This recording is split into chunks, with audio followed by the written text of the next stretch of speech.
Hello বন্ধুরা, কেমন আছেন? স্বাগতম। আজকের ভিডিওটি অনেক ইম্পর্ট্যান্ট হতে চলেছে, কারণ আমরা জানাবো রমজান মাসের ফল খাওয়ার উপকারিতা সম্পর্কে। তো বেশি সময় নষ্ট না করে চলুন শুরু করা যাক। আর হ্যাঁ, ভিডিওটি ভালো লাগলে অবশ্যই লাইক করুন এবং আপনার গুরুত্বপূর্ণ মতামতটি জানাতে ভুলবেন না।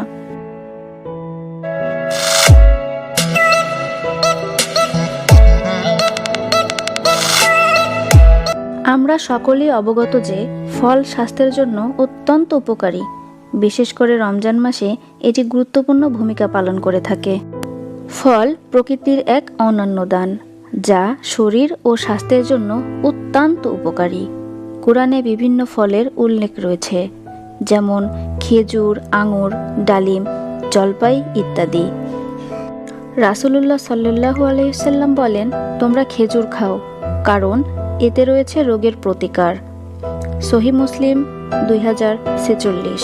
ফল স্বাস্থ্যের জন্য অত্যন্ত উপকারী।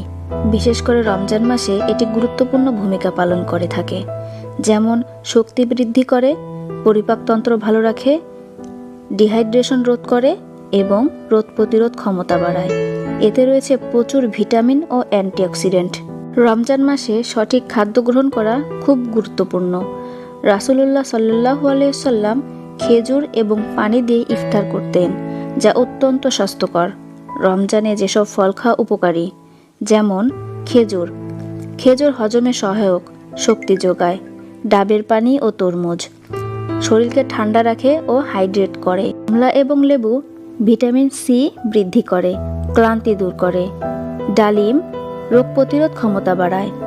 আঙুর হজমে সাহায্য করে এবং পানি শূন্যতা দূর করে।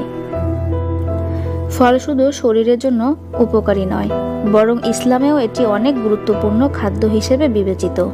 বিশেষ করে রমজান মাসে ফল খাওয়া অভ্যাস রাখলে শরীর সুস্থ থাকে এবং ইবাদতে মনোযোগ বৃদ্ধি পায়।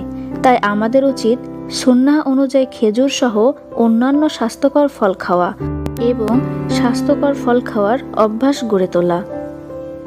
খেজুর খাওয়ার স্বাস্থ্যগত উপকারিতা: শক্তি বৃদ্ধি করে। এটি প্রাকৃতিক চিনি, গ্লুকোজ, ফ্রুক্টোজ সমৃদ্ধ, যা দ্রুত শক্তি যোগায়। হজমের জন্য উপকারী। এতে ফাইবার থাকে, যা হজমে সহায়তা করে ও কোষ্ঠকাঠিন্য দূর করে। হার্টের স্বাস্থ্য রক্ষা করে। পটাশিয়াম এবং অ্যান্টিঅক্সিডেন্ট থাকার কারণে এটি হৃদরোগের ঝুঁকি কমায়। রোগ প্রতিরোধ ক্ষমতা বৃদ্ধি করে। এতে থাকা ভিটামিন ও খনিজ উপাদান শরীরের রোগ প্রতিরোধ ক্ষমতা শক্তিশালী করে। আয়রনের ভালো উৎস। এটি রক্তস্বল্পতা দূর করতে সাহায্য করে। রমজান আত্মশুদ্ধির মাস, ইবাদতের মাস। আসুন আমরা এই মাসকে যথাযথভাবে কাজে লাগাই। আল্লাহ আমাদের সহায় হন। সবাইকে রমজানের শুভেচ্ছা।